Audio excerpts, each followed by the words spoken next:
Hamas has agreed to hand over governance to a committee of Palestinian technocrats, as you just heard, which could align with point 9 of Trump's 20-point plan.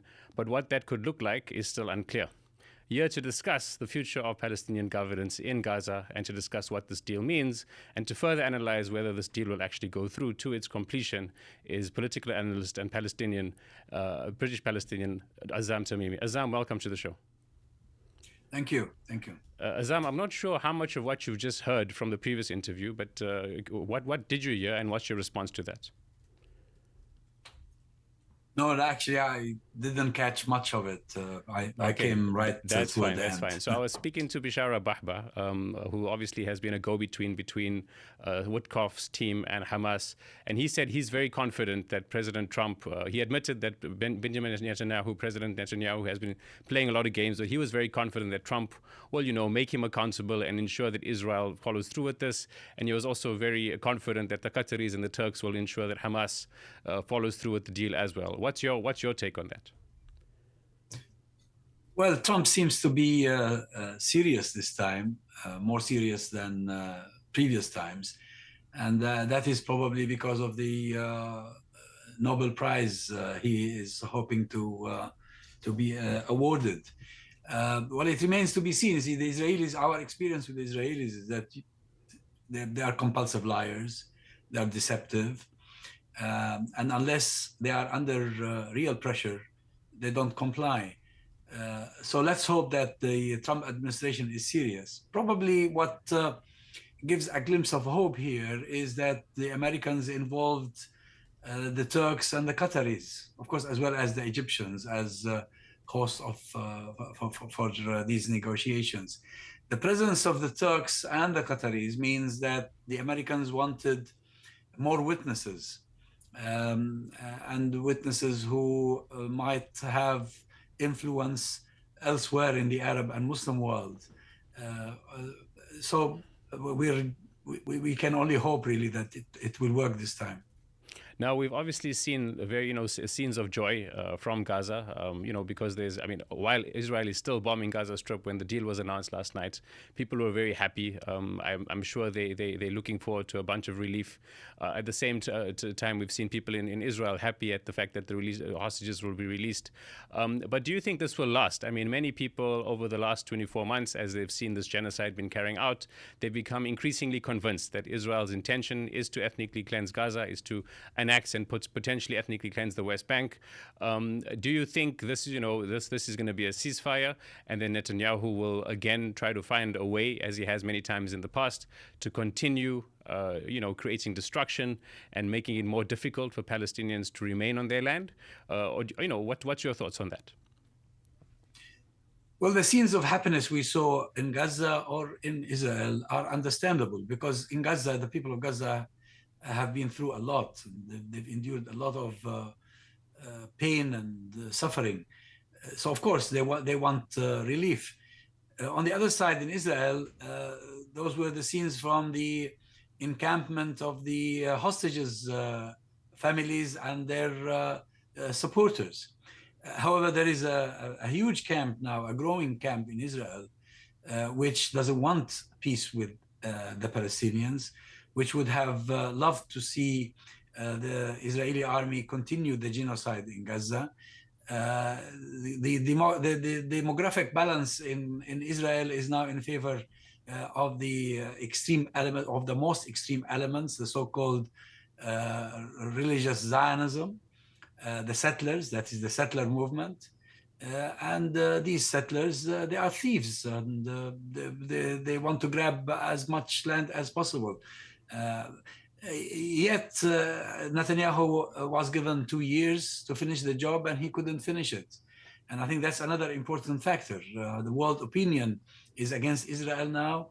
Zionism is being exposed as a supremacist, fascist movement, as a colonial project. And there are many Jews around the world now who are saying enough is enough. This is not serving. This is serving neither Israel's interests nor Jewish interests, and therefore there's a massive shift at the international level in favor of maybe if not in favor of the Palestinians, at least in favor of ending the war. Although I think the Palestinians today receive a lot more sympathy than the Israelis at the international level. Okay, so I mean, there's four things really that I think we need to cover in the next while, and we don't have to cover. I mean, you're welcome to cover all four in one point, but we can also sort of break it up. I mean, the first is two big sticky issues in getting to phase two. Hamas, armed resistance has really been key to their development, their establishment, and so it will be very very unlikely.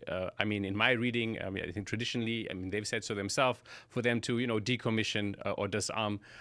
Also, Israel, because of Ben Gvir, because of Smotrich, because of the right-wing movement in Israel, including Netanyahu, who now has been very very vocal, so much in the last 24 months about remaining in Gaza.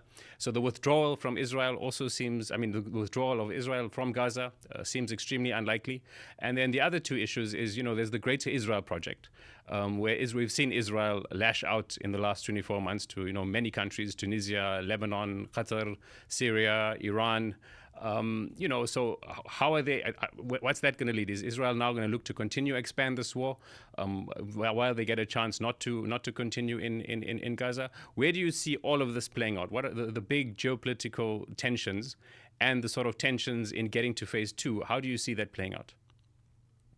Israel cannot continue this war by its own means. It needs the support of the United States of America. It needs its diplomatic and political clout. It needs the support of Western governments as well, and it needs the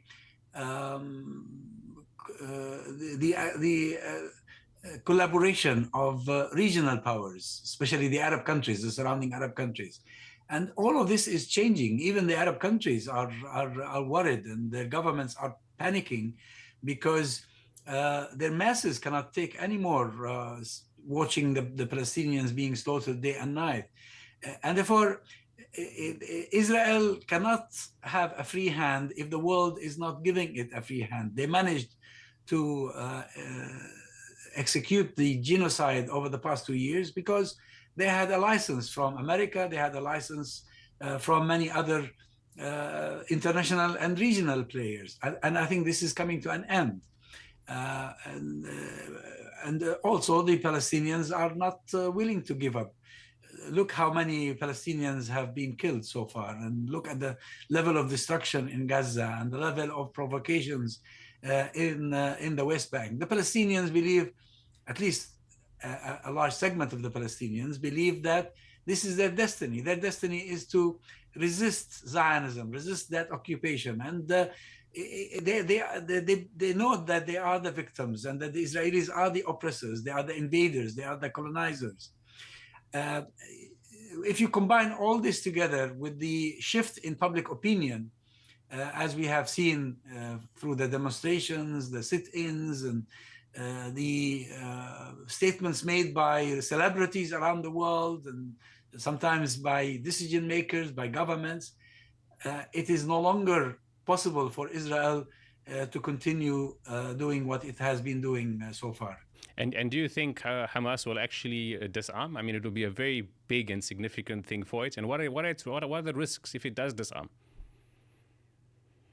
Well, the Hamas leaders have answered this question by saying the only condition in which they will disarm is when there is a legitimate Palestinian authority, like a state or whatever, that can be trusted to have a monopoly over force or over arms.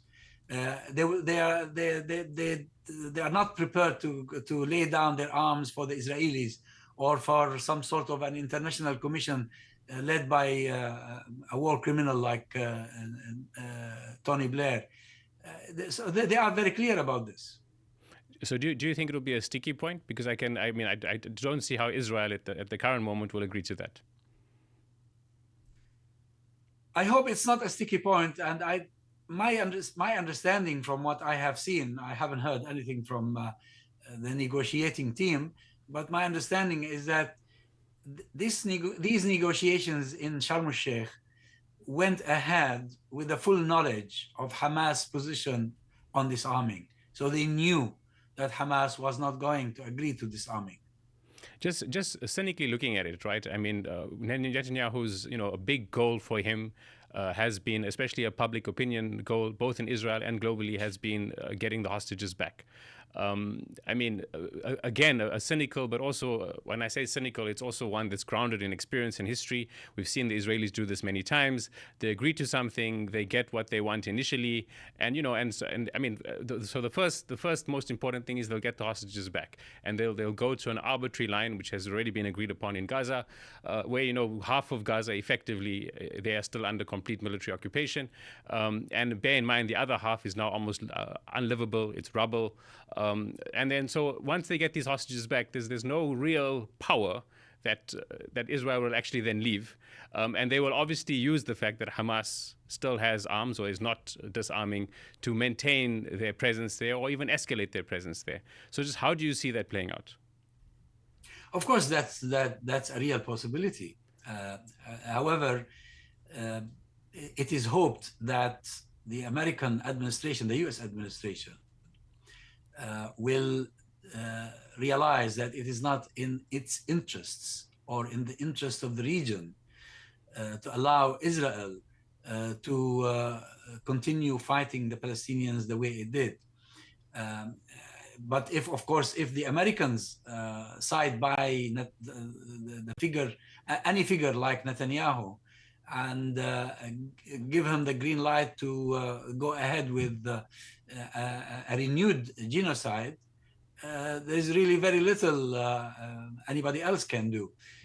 But if you are offered an opportunity whereby the war will come to an end, there will be an exchange of prisoners, and aid will come in, and then people can talk about governance and administration at the later stage. You cannot say no. You have to try, and you have to give it a chance. And this is what Hamas is doing. The people of Gaza have suffered a lot, and they need relief, and an opportunity now is given. Whether that opportunity is undermined later on by some other factors, I think people will deal with that when it happens. I mean, you kind of touched on this now by speaking about administration and what Gaza will look like almost the day after. Obviously, a very big question, and it's almost hard for anyone to get around this. But even if everything goes ahead and the deals stay in place, rebuilding Gaza, it will be a very big task. How do you think that's going to be possible? Well, it can be possible if the Palestinians are allowed to unite their ranks and work together. Since 2006, when Hamas was elected, the Americans and their Western allies, as well as several regional actors, hampered the process of Palestinian unity. Hamas was boycotted, and every effort was made to undermine its authority. The Gaza Strip was put under siege. But if there is a change of direction, and the international community, as it is sometimes called, as well as regional players, work together in order to allow the Palestinians, whether through a united government, whether through some sort of a rehabilitated authority, to work together and receive aid and rebuild the lives of their people, it can be done. But if it is insisted that some sort of an imperialist foreign commission will be imposed on the Palestinians, that's impossible. It's not going to work. Do you think the Palestinian Authority and other Palestinian factions, do you think get together along with Hamas? Do you think they will be capable of kind of putting together some sort of broad coalition or committee to actually, ask for that in a united fashion? And what's the progress been on that? Well, over the years, positions were hardened, and the Palestinian Authority in Ramallah grew to see Hamas as a foe, as an enemy even. And that's because of Israeli pressure, and that is because of pressure from donors in the West who on whose money the Palestinian Authority lives. If this changes, and if the donors and the other players, Western as well as regional, come to realize that the Palestinians must work together, and restrictions and objections are removed, I think Hamas, at least as far as I know, will have no objection to work with everybody else.